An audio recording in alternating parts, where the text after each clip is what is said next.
Talk 96.3 and 103.7. Welcome into News and Views with Tom Lamprecht. The stories you've heard and the ones you need to hear. Body cam footage shows an officer shot in the chest by a suspect. 2 Chicago police officers are recovered. This makes 8 St. Louis police officers now shot since June. The suspect didn't give us an opportunity to de-escalate. The suspect dictated what he got. Let's all take a deep breath. The mayors of these cities have let their citizens down. So when we talk about Portland, again, they continue to refuse any type of federal assistance. Your life, your values, your voice. This is News and Views with Tom Lamprecht on Talk 96.3 and 103.7. All right, welcome in. It is News and Views.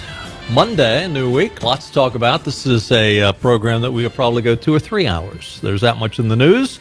Benny Hardy's sitting in with me again today, and he and I, in a little bit, are going to focus on something that kicks in tomorrow. That's the payroll deferral deal, where you can not pay your taxes for a while. But I don't think he or I think this is a good idea. This is a Donald Trump executive order. We're going to get to that in a little bit because there's so much to talk about. By the way, speaking of Donald Trump, President Trump is going to be in our listening area on Wednesday. He's going to visit Wilmington to declare it a World War II heritage city. News outlets report that the visit is timed to coincide with the 75th anniversary of the end of the war. That's hard to believe. I mean, I didn't live through it, but World War II seems like, okay, that was just before I was born, and now it's 75. I'm getting old. Yeah, and unfortunately, they're not teaching a lot of it in school now. Yeah. Anyway, Wilmington has been the home of the battleship North Carolina since 1962. It is now a floating museum. Donald Trump will be there on Wednesday to declare that Wilmington will be the World War II heritage city for 2020. North Carolina gyms. Some gyms are reopening. Some gyms have just stayed open and are just sort of under the radar. Planet Fitness is reopening its gyms this week despite a coronavirus executive order that keeps gyms closed. Crunch Fitness will also be reopening gyms, according to ABC 11 in Raleigh. A state Justice Department letter in June said indoor gyms should be open to people who use them as a part of a medical treatment plan. Planet Fitness told members it will not require members to show documentation of medical need. Just come on in. So looks like Roy Cooper got trumped on this one. No pun intended. Over the weekend, News and Observer is reporting over the weekend. News and Observer sort of got it right, but talked about the peaceful protesters. Protesters, mostly wearing black, gathered next to the Durham County Jail in the corner of Magnum and Pettigrew Streets before marching past downtown restaurants. They chanted the names of people who had lost their lives. No justice, no peace, they said. Some carried signs, justice for Jacob Blake. But over in Raleigh, there was, on Friday night, it got, rowdy is being really kind. Antifa showed up. Saturday night, Raleigh was relatively quiet. They had a 10 p.m. curfew. But Friday night, 1,100 people marched through downtown, vandalizing buildings, violating the curfew. Apparently 14 people were arrested by Raleigh police. There was an individual who decided, this is anonymous, and I hesitate to read anonymous because, anonymous is anonymous. And, okay, well, show me the proof. I trust this source, though. And I've tried to get his permission. It's anonymous on my part. I tried to get this gentleman's permission to use this. I haven't been able to get up with him yet. So from my standpoint, I'm just going to present this as anonymous. I'm going to sort of paraphrase what he said. But this gentleman decided he didn't believe the media. So he decided on Friday that he would go down and as an eyewitness to see exactly what went on in Raleigh on Friday night.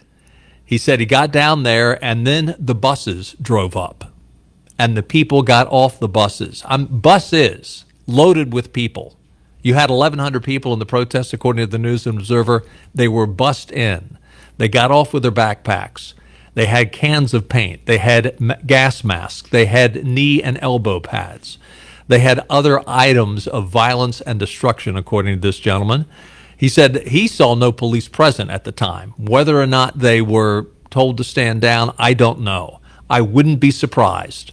Governor Cooper follows his directions from above. His puppet masters tell him what to do, and he does it. Whether it's COVID or now, is this how it's going to be with the vandalizing Antifa and Black Lives Matter and other anarchists that show up?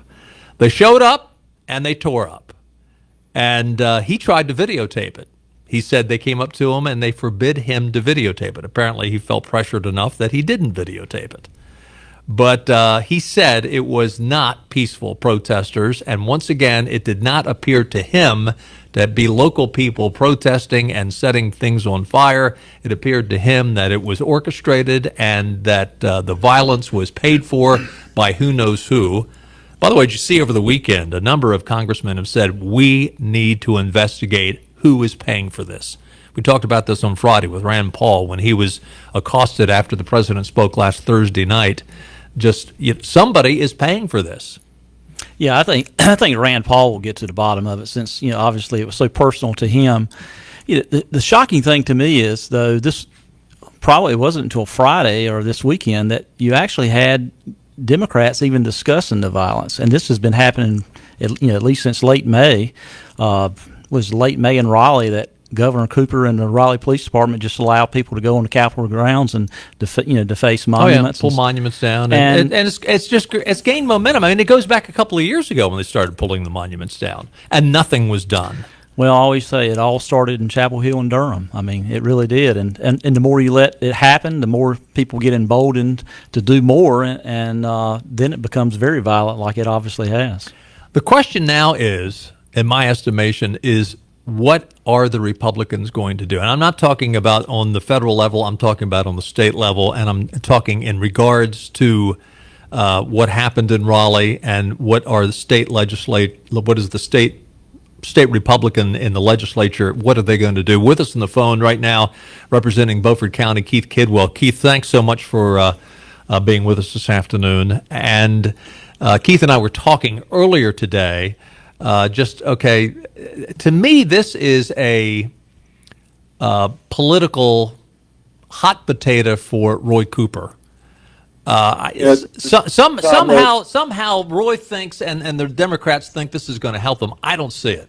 What say you, Keith? Well, yeah, it's interesting as I was listening to your lead-in on this. And by the way, thank you for having me on this afternoon. It's always good to do your show. As I'm listening to your lead-in, one of the things that comes to mind is you talk about people showing up with gas masks and bricks and knee pads and all this stuff where they're going to go out and spread mayhem. How is it we can arrest people for carrying drug paraphernalia, or we can arrest people for carrying burglary-type tools in their car, but we're not going to arrest people who show up that clearly intend to bring disaster and destruction to our cities? This is where Roy Cooper simply doesn't understand his responsibility as the governor of North Carolina. All right, his number one job is to protect the liberty and the rights of the people of this state, and by him allowing people to go in and destroy their private property, to destroy government property, to tear down monuments, he's simply not doing his job. What we're going to look at, we're going to go back into session this week, and I don't know if there's going to be a lot we can get done due to the fact we're never going to get Democratic participation.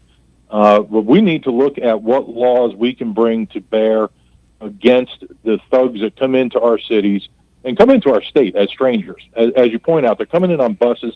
These are not native North Carolinians. They're people coming in from New York and New Jersey and California to wreak mayhem on our cities. And we, not just as Republicans, as the leaders of this state, are going to look at this and see what we can do, if anything, to try and force Roy Cooper, and let's not forget our own Attorney General, from going after these people that are doing this, because I hate to say it, Tom, they're going to get away with this probably in Raleigh and Durham and things of that nature. But good God, don't bring that stuff out here to Beaufort County. When you get together with the folks in your caucus, and I don't want you to reveal anything that you can't reveal, because I know a lot of times you get together in caucus and the guys say, "Okay, this is just between the people within this room." So I'm not asking you to say anything that you shouldn't say. But has this, and granted, it was only this past weekend, but has this come up amongst the leadership? I mean, is this a on top of the number of items on the agenda? Is this towards the top? Yeah, so as you state, when you're talking about caucus, it's a meeting where we're laying out plans, and sometimes you just don't want to divulge those plans to the other side, simply because we know that they'll try to do what they can to thwart it right from Jump Street. But yes, we're looking at what we can do as the General Assembly. And I don't even want to say as Republicans, as the General Assembly, to make sure that the citizens of this state are protected. There are clearly laws against this currently on the books, just like there was clearly laws that the governor violated in allowing them to tear down the Confederate monuments outside the Capitol. There were laws passed in 2015 that forbade that without it going through the historical review and let them decide where that was going to be. But Cooper turns around and says, well, this is for the safety of the people because they might pull this monument down on themselves. Well, they wouldn't do that if you would enforce the law that prevents them from doing that. Okay? It's a catch-22. Roy, here's the thing. If you would enforce the law, they wouldn't be able to tear down the monuments. If you wouldn't put the police on a leash, they would be able to go out and enforce the laws that are in place. So we've got to look at ways, not just today, but as we move forward, to make sure that society is not exposed to this type of terrorism, because that's really what this is. Do you have terrorism to the people of North Carolina? Agreed. Do you have any insights as to whether or not the police were told to stand down over the weekend in Raleigh? So I don't know over the weekend. I've not spoken to any of the officers yet. I can tell you that in the past, they did get stand-down orders. How high that order came up from, Tom, I don't know. I don't know if that came from the governor. I don't know if that came from the chief of police or the mayor. But I do know, in speaking to the boots on the ground, that they were told to stand down at some of these other events that they've had where they've done their mayhem and destruction in our capital. Keith, thanks for your insight. You had mentioned earlier that you didn't have the Democrat votes to accomplish much. Who am I to tell an elected official what to do? But as a citizen and as a friend, my feeling is whether or not the Democrats cooperate with you or not, it's to their political demise. And quite frankly, I think this is a win for conservatives and Republicans if they just get on their bully pulpit and keep hammering away at that. We're not going to put up with this. I mean, and quite frankly, I think the Democrats have lost their mind if they think this is a good idea to vote against law and order. I mean, we're talking about North Carolina, and again, we're talking about, every time you see this mayhem take place, it's usually the poorest people in our society. It's the lower income folks that are getting hurt the worst. Well, and it's interesting you bring up that point. We're sitting here dealing with these rioters. Let's call them what they are. They're not protesters. The moment you start destroying property and throwing paint on buildings, you're no longer a protester. You're a rioter. Thank you. But the governor spent his weekend and last week putting together a budget in which he wants to take money out of the hands of the lower income people that gives them a choice of which school they want to send their children to. Instead of busying himself with dealing with the issues and the problems we're facing today, instead of dealing with the issue of unemployment that by and large he has created, things like the gyms that have been closed down now, we're one of the last states to have our gyms still closed down, and the governor's out here taking money out of the hands of the lower income people and obviously putting it in places that's more important to him, which is the expansion of Medicaid and things of that nature. Governor Cooper needs to realize he is supposed to enforce the laws that were passed by the General Assembly. He's supposed to run with the budgets that we've put in place, not sit here and make up some fantasy things he has going on. And he certainly needs to sit down with the mayors and say, mayors, you need to keep your police force in place and make sure if you need help, you call the governor's office, and he can bring in the National Guard if he needs to stop this. But he won't do that. Yeah. No, you know what he does? He goes out and marches with the protesters. We've seen that on film already. Bingo. Keith, this is Benny. To continue Tom's point, What do you think would be the possibility of the legislature having an emergency session and putting something on the table and making Roy Cooper and the Democrats take a stand? Because after all, I mean, fundamentally, the job of the General Assembly and the governor is to protect the property and citizens of our state. And it's, just make Cooper make a decision. Make them veto it. Make the Democrats vote against it. Yeah, great point. It's definitely going to be a topic of discussion that we'll talk about this week. How much traction? I'm not sure how that's going to work. I know that there's many of us that are definitely interested in doing so. As a matter of fact, I contacted leadership last week when we saw some bills that Tennessee was passing to rein in these type of these crazy activities. To be quite honest with you, and said, hey, why don't we do this here in North Carolina? And this was before we really had the riots of this weekend. We were looking at it preemptively. Now it's going to have to be a reaction. I can tell you I'm interested in it. I know that Representative Hoenig's interested in it. I know Representative Goodwin is, Representative Speciale and Pittman. And there's a number of us. We will talk about this week. And my suggestion, Tom, quite honestly, the best way to make things happen in Raleigh is for the people to contact the representatives and senators and let them know that they demand something be done. There you go. All right. Okay? All right, That's listeners, there's your marching orders. Real quickly before we let you go, Keith, the budget, obviously it's dead on arrival. What's going to happen in regards to that? Again, Roy Cooper puts these fantasies up here. This was nothing but a political move on his part to try and garner some votes for himself. If he wanted a budget passed, we gave him a very good budget that funded the teachers. Matter of fact, Tom, I want to point out something. We voted on 3 separate raises that we sent to the governor for the teachers and state employees. And the 4th and final one that we sent him was the only one he would approve under the COVID bill. And you know what he gave the teachers? Instead of 3%, 4%, 5% that we sent him, he gave them a one-time $350 stipend, and that was it. So he sits there and tells you he wants to give raises to the teachers and to the state employees. In the meantime, when we gave him that budget to pass, in conjunction with radios that our sheriff's departments need, Craven County, they need $275,000 for radios so that they can communicate with each other. This is the money that was in the budget. Rebuilding our schools from the hurricanes, this money was in the budget. Expanding education, more money into the highways and bridges of the state of North Carolina. And Roy Cooper vetoes that and gives the teachers $350, and he thinks he's done something. This budget he put up this past week, nothing but a fantasy. I can tell you, I think out of hand. We're just not even going to consider it. Keith Kidwell calling. And Keith, thanks for your insights, and thank you for your work in Raleigh. Keep it up, and let's stay in touch. Thanks, Tom. Have a good day. All right. Stay with us. Benny and I'll be right back.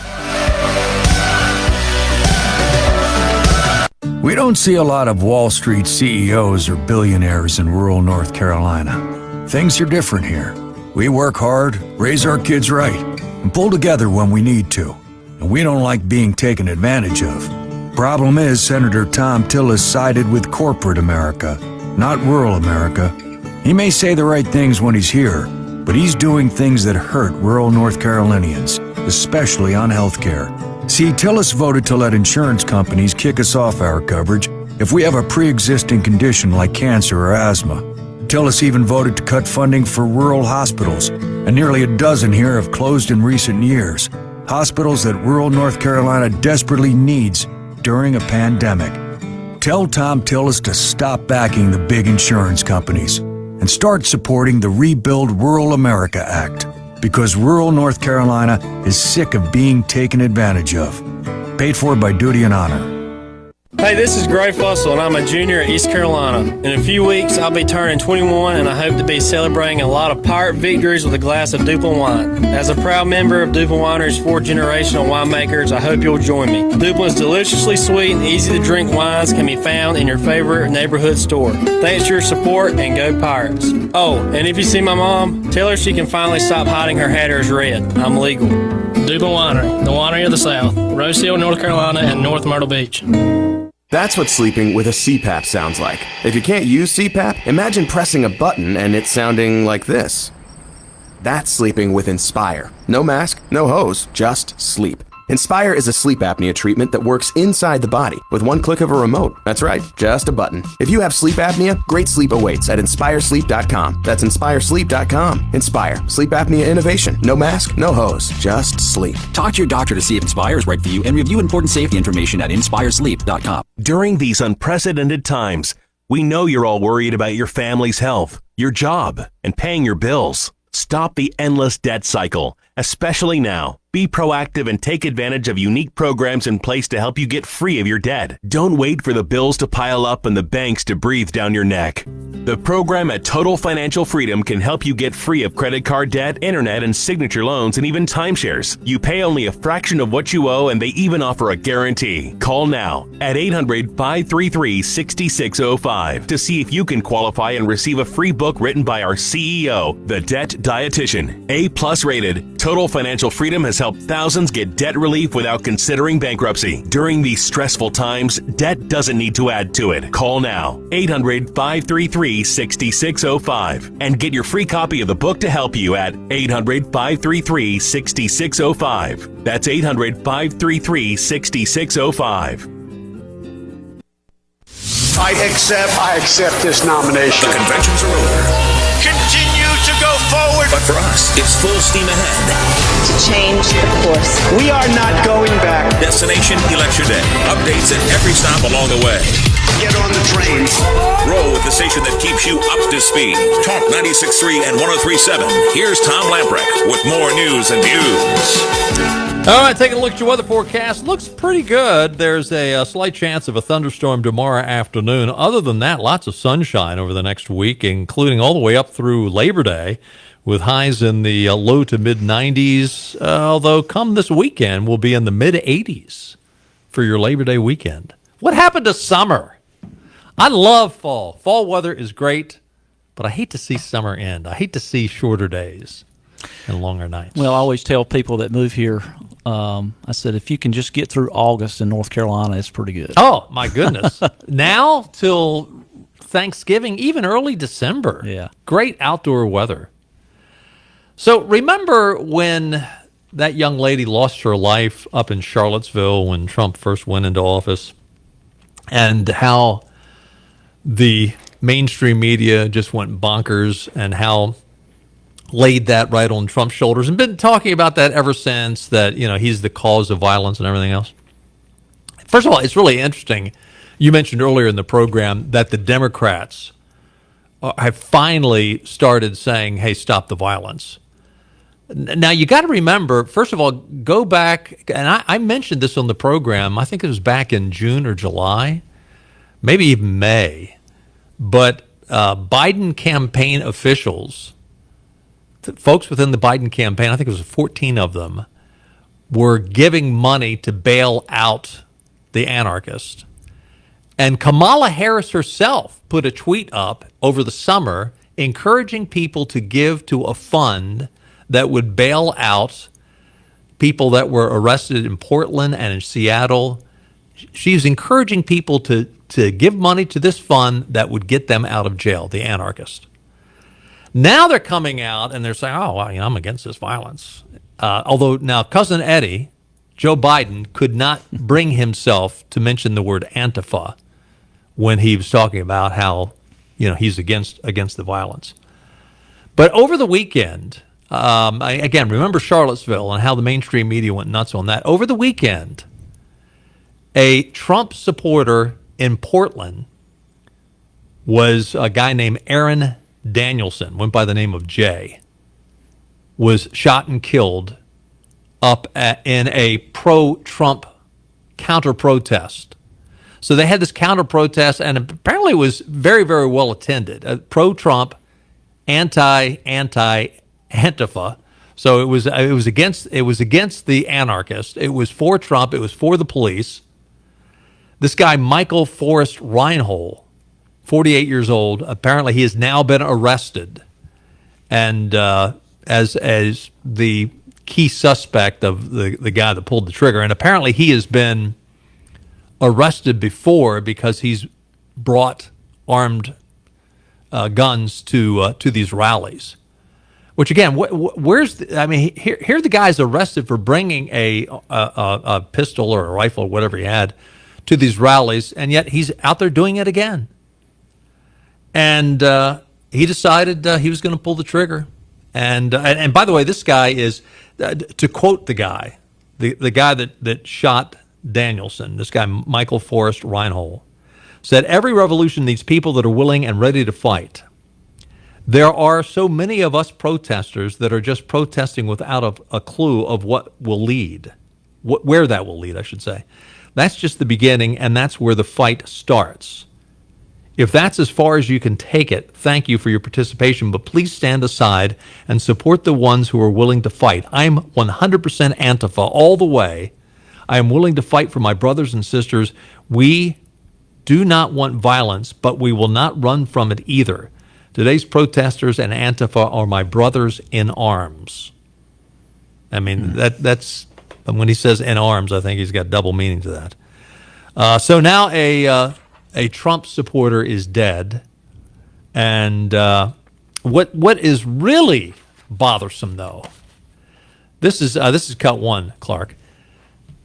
This is a anonymous African American female, and I don't know if I've said this on the air, but I'm going to say it today if I haven't said it before, and I'm not. I think it is very cleverly and specifically done by these anarchists, Black Lives Matter, Antifa, all these anarchists. They pick loud black females to lead the crowd. I don't know if they think that's because those people are more woke, or what's the intersectionality. They have more credits to their intersectionality, or whatever goofy matrix they use. But once again, it was a black female who's on the bullhorn, screaming over the bullhorn, "If you're not angry, you're not with me. Everybody needs to realize what's going on in these streets." And then she said, and this is after the guy lost his life, she said, "I am not sad that this effing fascist died tonight." Y'all are not angry, you're not paying attention. If y'all are not angry, you're not with me. Everybody wake up. Everybody needs to realize what's going on in these streets. Our community can hold its own without the police. We can take out the trash on our own. I am not sad that a fascist died tonight. I'm not sad that a effing fascist died tonight. That's who you're dealing with. You talk about anarchists. And, Tom, there are examples of that type of rhetoric starting back in Seattle, Chicago. You see it on television all the time. And still, the leaders of those cities and leaders of the Democratic Party in Washington have not denounced this for months. And the more you allow this, the more violent it gets. And I can't imagine that. I can't imagine that most of America. They're seeing this, and I think it's. I think the Democrats are finally realizing it. Well, and Joe Biden comes out today and he talks about how Donald Trump's not going to solve anything, and he's not the law and order president. This it's really interesting because Biden was really hanging his hat on COVID, as COVID being the reason why we're not going to reelect Donald Trump. And what's happened is the narrative has incredibly changed over to this anarchist and the rioting. It reminds me of 1968, when the Democrats, all the hippies decided to go. I was only 14 at the time, but I remember specifically in 1968, Hubert Humphrey was running for the presidency. The convention was in Chicago, and there was just all kinds of mayhem out in Chicago outside of the Democratic convention. Now, a lot of it was anti-war, and the Democrats and Lyndon Johnson were very much, that the Vietnam War was all their fault. So that's where a lot of it was aimed. But I thought to myself, even then when I was 14, I thought to myself, it's really curious that they're going after the Democrats. But they did, and they were rioting, and it was a disaster for the Democrats that year. I think this is going to be a repeat of 1968. Now, again, it's mind-boggling how they're trying to blame Donald Trump now for this thing. They're trying to say this is all Donald Trump's fault. You know, Biden came out over the weekend and said, well, this is Donald Trump's America. Well, Donald Trump has been bending over backwards. I mean, there's a reason why Donald Trump is getting all the endorsements from the police departments, and Joe Biden is not. By the way, up in St. Louis over the weekend, a St. Louis police officer, a black man, the police officer, was shot in the head while responding to a Saturday night call. He has died. Police confirmed that last night. Tamaris Bohannon, 29, had been with the department 4 years. He died with a wife, and I think he had 3 little kids, 2 sons and a daughter. All 3 of his children are younger than 10. Where is the outrage on that? Where is the outrage on that? And I get so sick and tired, and you see it on social media all the time, these individuals who immediately take the side of the thugs, take the side of the anarchists and say, wow, you know, the police have a history of such and such, so-and-so. No, they don't. No, they don't. I mean, a history, the systemic, it's not systemic. Granted, whatever occupation you want to go to, there are good and there are bad. And there are a lot of people in the middle. But when you go to the police officers, yeah, there's some bad cops. Weed them out. But don't paint the entire police departments and the law enforcement, don't paint them with this broad brush that they all do this. And for that matter, that everybody in the inner city that gets arrested is innocent and is, there's the overstatement by so many people that want to be accepted. They want to be with the majority. They want to, they can't think through the issues, so therefore they just parrot what they hear. And it applies to COVID, and it applies to all this anarchy that's going on. 5618255. Who do we have? I forgot to too. It was 5618255. Our producer is. Hold on. We're going to the telephones if you want to chime in. 5618255. And Clark is working the phones. Randy from Greenville. Hey, Randy. Hey, guys. I wanted to touch base on something Keith Kidwell was talking about with you. The state needs to come up with stiffer penalties for this stuff. And, for instance, Georgia has a unique law that states that if you vandalize a monument, that the city or area can sue the perpetrator for 3 times the cost of cleaning it up and or fixing it. That way the communities can actually make some money. There you or go. At least, not incur the cost. Because we do have a monument protection law, but it's a slap on the wrist. I mean, it's like $500 or maybe $1,000 or something. It's very little. And these groups, they pay that. They pay the money just like they're bailing out the perpetrators. These groups are, paying the fines, if you will, so that there's no deterrent there. I think that those are great suggestions, Randy, and I hope they do it. And quite frankly, they need to raise the bail on these folks big time. When you're out there rioting and endangering lives and endangering property, it's treated as a misdemeanor. I mean, it's treated. They're arrested and they're held in the cop car, and it's almost like they're given a ticket. And it's no more than that, and the ramifications are, they just go. I mean, they're being released and rioting the same night. They're not even being held long enough to keep them from rioting that night. Yeah, stiff penalties are. Yeah, also, I have a problem with these mayors, and including in Greenville, not the mayor of Greenville, but, this philosophy by the sheriff's department that say, oh, well, our goal was not that anybody got hurt tonight. And yet, they say property and businesses can be replaced. Well, that's a bunch of baloney. Yeah. I don't have any compassion for these rioters if they get hurt. Honestly, I really don't, Well, they can be replaced. Well, so let's put the rioters behind bars and, eventually they will get out too. I mean, this casual attitude about other people's lives. And look, you are destroying lives. You're destroying people have and a lot of these inner city businesses, they're barely getting by anyway. And some of them are probably underinsured. And they're going around burning down these buildings. Oh, the insurance company will pay for it. It's not just the insurance. You're shattering people's lives and hopes and dreams.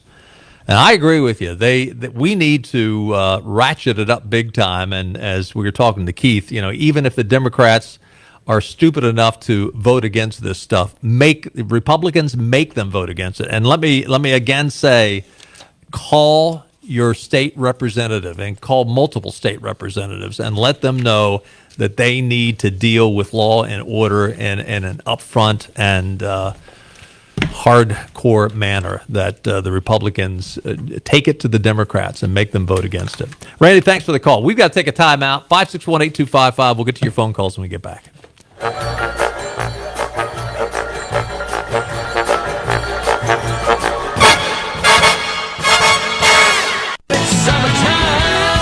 It's summertime, and there's no better time to drive away in a quality pre-owned car or truck from Greenville Auto World. Greenville Auto World is your authorized rough country dealer, specializing in lift and leveling kits along with custom wheel packages. Whether you're looking for ground clearance or enhancing the appearance of your vehicle, trust in our team to improve your vehicle's off-road experience. Give us a call for more information, 252-364-8730. Greenville Auto World, 3840 South Charles Boulevard, across from Hardee's at Bells Fort. Selling a home can be full of hassles. Prep the house, show the house, replace this, fix that.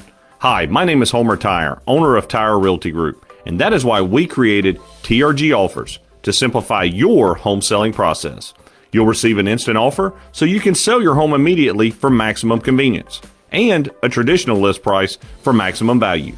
The choice is yours. Go to trgoffers.com. That's trgoffers.com to get your home sold and start packing. The coronavirus pandemic has hit families hard, and for struggling families, Senator Tom Tillis delivered critical funding for our hospitals to save lives and vital aid for North Carolina small businesses, saving over 1 million jobs, and with them, precious health insurance for families. Now, Senator Tillis is working to help small businesses again, to save more jobs, to save health insurance for more families. Senator Tillis's bill, S4117, would make it easier for small businesses to get the resources they need by cutting government red tape to help North Carolina families make ends meet. Listen to Senator Tillis. And I'm going to do everything I can to make sure that happens. Call Senator Tom Tillis at 704-509-9087 and tell him to pass S4117, the Paycheck Protection Small Business Forgiveness Act. Tell Senator Tillis to keep fighting for small businesses to save jobs and health care for hardworking North Carolina families. Paid for by One Nation, onenationamerica.org.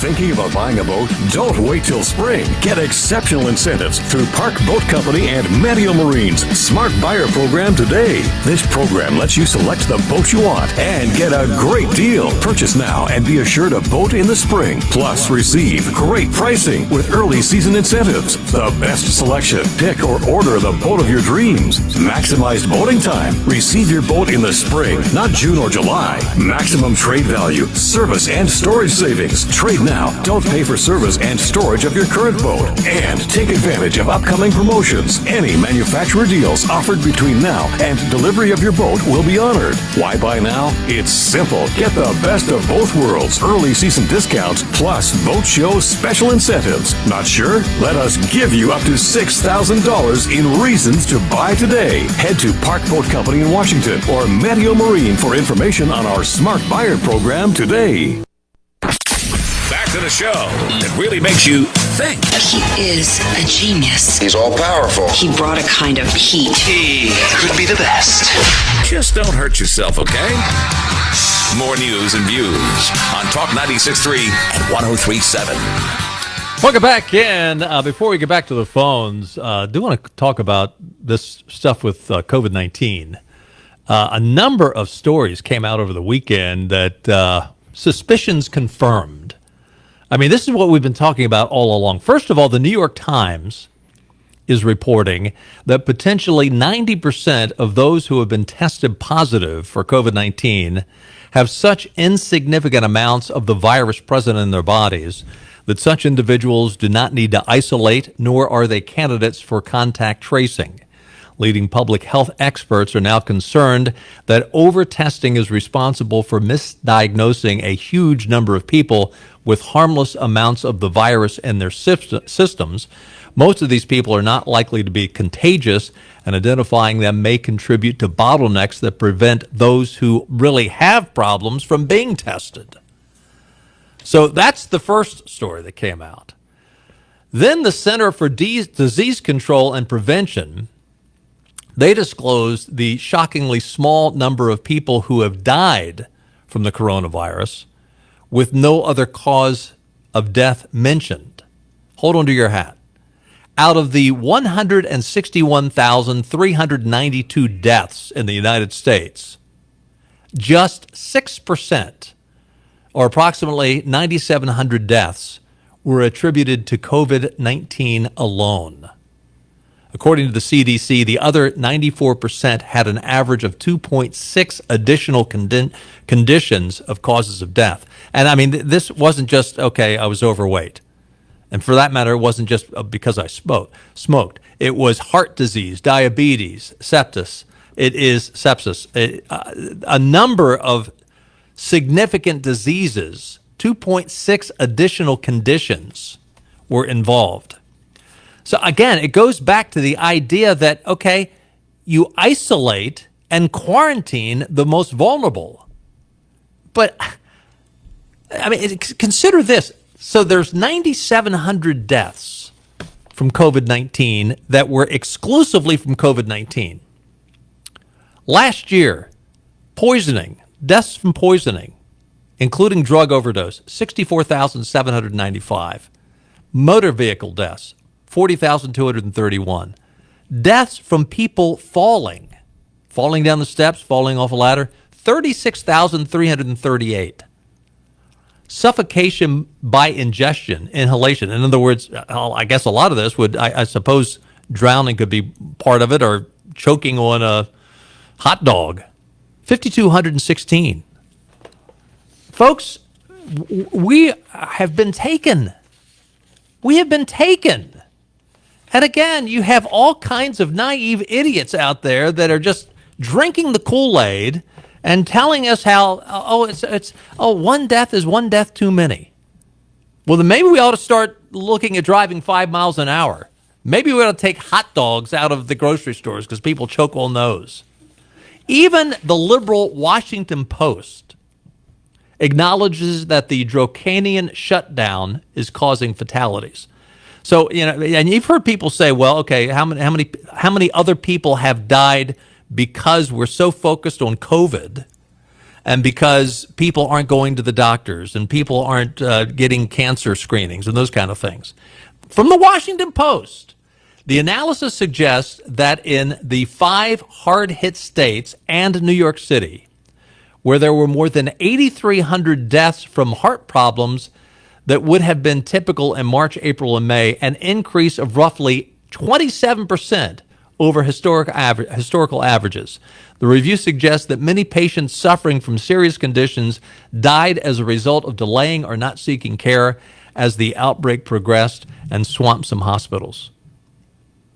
8,300 more deaths in just 5 states in New York City. So you take those 8,300 deaths and compare them to the 9,700 deaths that are nationwide. I think you can make a real good argument here that more people are dying because we have the shutdown than would have died otherwise. You got 9,700 people that have died of COVID-19 alone in 5 states in New York City, the 5 worst states, but granted, we've got 50 states. 8,300 more deaths because people haven't sought out the proper medical help. Unbelievable. I don't think we'll ever know, but the number of people that during this time period that has not had preventative treatment and diagnostic treatment. I mean, I talk to people all the time. I mean, they've just had a fear to go into their healthcare provider, fear they're going to catch the virus. And we have 2 areas to blame for that. Our media has just, I mean, it sells, I guess. And politicians in Washington, mainly on one side, that have just, hey, never let a crisis go to the waste. Well, the media is also on the same side as those politicians on the left. I mean, they're pushing, they're carrying the water for them. Absolutely. And that doesn't even include the businesses that have been destroyed. And I haven't even brought up suicide as a result of that. And the education system has been totally dismantled. People's lives have been turned upside down.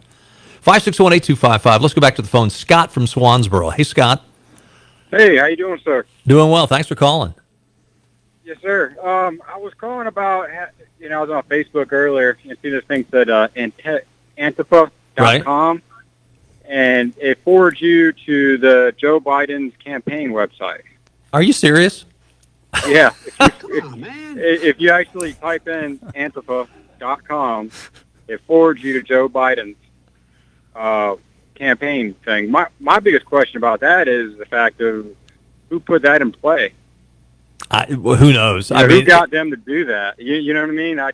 Just my brain thinking, have they gotten that big? It could have been somebody that really does not like Joe Biden and want to make him look bad. I don't know, but that's very curious. I'm sure Joe Biden would denounce that immediately, but although he didn't denounce Antifa today when he came out and made his comments. So, yes, sir. Interesting Somebody stuff. got Antifa to do that, or let their website be done like that. It's pretty crazy. Yeah. But, I just wanted to let you guys know. Hey, thanks, Scott. Appreciate it. 561-8255. All right, we got to take a break. We'll be right back. Dogwood State Bank is not only the newest bank in Eastern Carolina, they're committed to being the best local bank. Through their branches in Greenville, Morehead City, and Wilmington, they're offering their customers competitive rates, the latest financial products, and the local touch that banking has lost. And it's no surprise because Dogwood State Bank President Steve Jones is a pirate. He knows the market's needs and is committed to creating the best local banking experience east of Raleigh. Learn more at dogwoodstatebank.com. Member FDIC. When you need to hire a mover, call the A-Team, Advanced Moving and Storage, the Ace Movers of Eastern North Carolina. We do everything we can to make a move less stressful for you and your family. Everything from buying your things in your house if you're downsizing to taking you across the country. We do it all. For 27 years, Advanced Moving and Storage has provided local, intrastate, and interstate moving for our residential and commercial clients. We offer short and long-term storage. We also offer moving services for pianos, gun safes. We can move it all. 10 years ago, we started a sister company, the Loose Goose. We purchase things that you don't want anymore. We do anything we can to make it easier for you. So come by and check us out at Advanced Moving and the Loose Goose. We're located on Four Lines Road in Winterville, turn beside Harbor Freight and Harley Davidson. Remember, call the A-Team, 252-321-3200. 252-321-3200. Timeshare owners, what I'm about to share may save you thousands of dollars. I'm Gordon Newton, president of the Newton Group and author of The Consumer's Guide to Timeshare Exit. In the last 15 years, I've heard everything imaginable from exit companies trying to get you to hire them. I've heard them advertise a money-back guarantee. The truth is, those guarantees fall flat time and time again as bad exit companies file for bankruptcy and take your money with them. I've heard them try to earn your trust, claiming they pioneered timeshare cancellation in 2008. The ugly truth is that's not possible. Newton Group has been leading the exit industry long before that. I've even heard exit companies pay celebrity endorsers to convince you they're experts. The truth is the experts at Newton Group wrote The Consumer's Guide to Timeshare Exit. Every year, timeshare owners lose millions of dollars by hiring the wrong exit company. If you want out of your timeshare, call Newton Group at 800-800-1764 for your free no-obligation consultation and free copy of the guide. That's 800-800-1764 or newtongroup.com. There are lots of ways to be a kid. My way is to take a road that's not easy. So it's a good thing I'm an adventurer. That's why I'm going to be a Cub Scout, because scouting will guide me to really big things. It will teach me to navigate the woods with confidence, and to navigate the world with confidence too. Scouting will show me a kid who is brave, trustworthy, loyal, and kind. A kid who is always prepared. A kid who is me. So scout me in. Back to news and views. Talk 96.3 and 103.7. Well, I said at the beginning of the program that we're going to go a couple of hours today. I do want to get to the story before we close out for the day. On August the 8th, President Trump issued an executive order deferring payroll tax obligations. The order directs the Secretary of the Treasury to permit deferral of employee old age survivors disability insurance, the OASDI taxes for payroll dates after September 1st through December 31st. Benny Hardy is with me today. He is an accountant. Is this good or is this bad? Well, I thought it was a bad. Any time we change our payroll tax withholdings and all is a bad idea, just from the standpoint of, Social Security is broke. I mean, that's pretty much common knowledge. But the confusing thing on President Trump's memo, he said that Treasury would issue guidance. Well, the guidance came out, and the guidance pretty ambiguous. Pretty much just restated the memo, the executive order, for the most part. So I looked before I left the office to see if there was any additional guidance, and there was not. I don't know of any. We're not recommending any of our clients, employers, to participate in this. And this is a deferral, folks. If you think this is not a forgiveness, this is a deferral. You're going to owe this money come next spring. Well, here's my question: if a employee says, "Oh, I want to do that," does the employer have to do it? I don't think so, because I saw several publications today that said it's the employer's ability to opt in or out of this. The employer, because the employer is responsible for collecting and remitting payroll taxes, as you know, as a business owner. But in none of the guidance, official guidance, I haven't seen that stated that way. Let me ask you this: if the employer is ultimately responsible for this, what if you had an employee that said, "I want to opt out. I don't want, I want these taxes deferred," and the employer agrees to it, and then come December 31st, the employee says, "I'm out of here." Again, that's one of the questions. The American Institute of Certified Public Accountants sent a paper to the Treasury, asking those type things, and none of them were addressed. So I really think it was a political move by Trump to try to get the Democrats to get back to Washington and make a deal. I just don't. I don't see anybody that's going to participate in this. Well, listen, folks. If you're thinking about doing it, it's not a gift; it's a deferral. You're going to owe it next spring, and chances are, if you decide to do it and your employer agrees to it, they're going to double up when your taxes come next spring, because they're going to have to pay it back to the government. Yeah, the president doesn't have the power to say you don't owe it. That's Congress. Congress controls the purses. So we'll see what happens. Hey, thanks for the phone calls today. We got to run. We'll do it again tomorrow at 5 o'clock. I'll see you then. Bye-bye, everybody.